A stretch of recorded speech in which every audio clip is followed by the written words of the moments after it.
I don't know about you, but my clients love progressions. And it makes sense. We don't train to get worse, we train to get better. And how do we measure better? With progress. Progressions of exercises. You know, most people think of progressions, they think of increased resistance. That's the immediate thing that everybody thinks that's better. Well, increased resistance is just one way to show progression. And honestly, it's probably the most challenging way and the most dangerous way for a lot of people that are in that ageless fitness level, all right, myself included. I love progress, but I understand that my body at this point in time is not going to tolerate high levels of resistance, but I still want to show progress. And so let me show you some ways to go ahead and progress your clients using bands because they're so easy to progress with. You know, when I talk about tools that allow you to progress, man, I like them to be easy. I like to be able to just go in and on the fly give a person the next level of progression. Well, bands allow me to do that super easy, and as soon as we do that, people immediately start saying, hey, I'm getting better. Let me show you about 5 ways that you can go ahead and challenge your clients pretty much on the fly with a higher level of progression no matter what the exercise is. Let's take pushing as an example. Okay, if I go ahead and I stagger my stance, all right, I'm going to get myself in a very strong stance. So now pushing becomes a lot easier for me. I got a good base of support. My trunk can get engaged. Well, you know what? As soon as I go ahead and I position my feet in a parallel stance, much more challenging because now my base of support has become much more difficult. Hey, what about going down into a lunge and coming up and having to push? Now I've got to really go ahead and challenge my base of support. Now we go back into working on a squat push, and guess what? We have just gone through 4 levels of progression in just using a simple chest press, all by just changing our base of support. So that's one way you can go ahead and do it. Now, next way, bands have a variability of resistance about 40 pounds per band. So as long as I have some slight tension on the system, I can go ahead and work here. Now, as soon as I get stronger, I come out 6 inches. Now I have to immediately push with greater resistance. So simply changing up the tension, stretch tension on the band is a second way that you can progress people quickly. From there we can go ahead, hey, how about just adding a band in? So let's go ahead and say we're using this black band to go ahead and push. Now we just grab the red band, and you know what? Now I've got double the resistance. So now I got to really work on pressing out. So I've just increased resistance by simply adding a band. And now, understand, we got a 40-pound difference in each band, so now we can do a lot of changes within that one system. Let's talk about level 4, 4th way of progressing, and that is with tempo. Yeah, with tempo. I love to change tempo. And a lot of times people think with bands, it's going to be high level of, or low level of resistance with a high volume of reps. Who says it has to be that? One of the things I love doing is simply taking a chest press and working at doing a hold, bringing it back slow and controlled. Next rep, bang, hold, bring it back slow and controlled, and do that for 1 minute. You'll be amazed at how wonderful and awesome that exercise is for developing strength and stability within the upper quadrant and shoulder region, simply by changing tempo.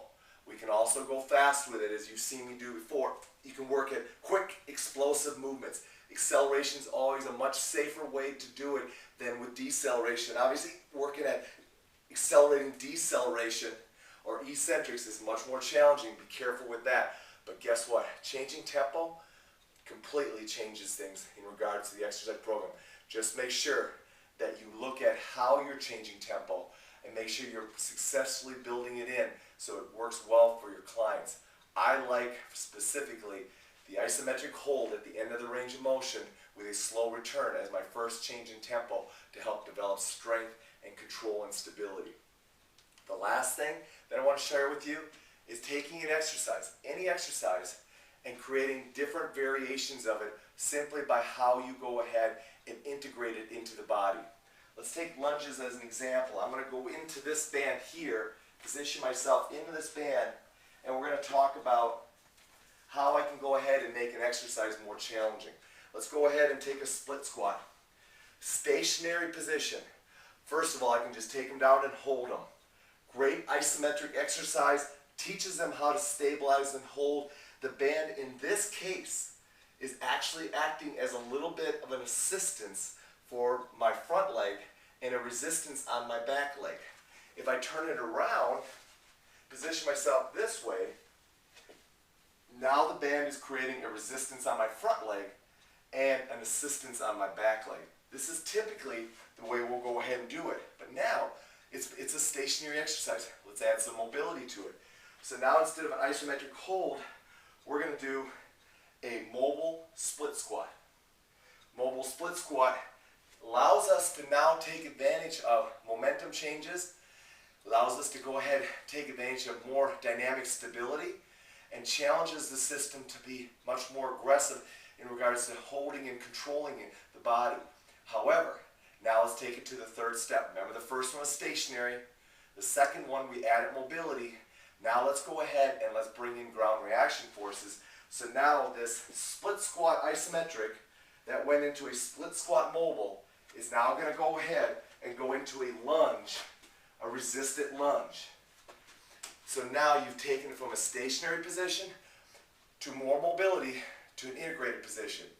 That's the last way that you can go ahead and use bands to create progression. So if you're doing split squats with your clients, very simple. Progression 1, isometric. Progression 2, actually doing a split squat with no change of base of support and no change in ground reaction forces. Number 3, lunges. And then if you really want to be aggressive, oh yeah, there's a fourth progression. How about split jumps? So now we go ahead and we're here and we're doing split jumps. And you're going to teach your client how to go ahead and work at exploding and working up out of that position. See guys, there's so many ways to work on progressions with bands. Just start learning them, build them in. Say, okay, I'm going to take one exercise. How can I change the base of support on this exercise and make it different? How can I go ahead, can I add a band to it? Can I increase the tension of the resistance by stretching the band out further? Can I go ahead and modify the tempo so that it makes it a faster or slower tempo? And lastly, can I go ahead, start it in a stationary position, take it to a mobility position, and then, hey, can I add a step with it somehow? There you go. Now you have progressions, 5 of them for one exercise. Let me do the math on that. You now have just taken one exercise and times it by 5. Pretty cool. And you know what? There's even more than that when you start working with bands.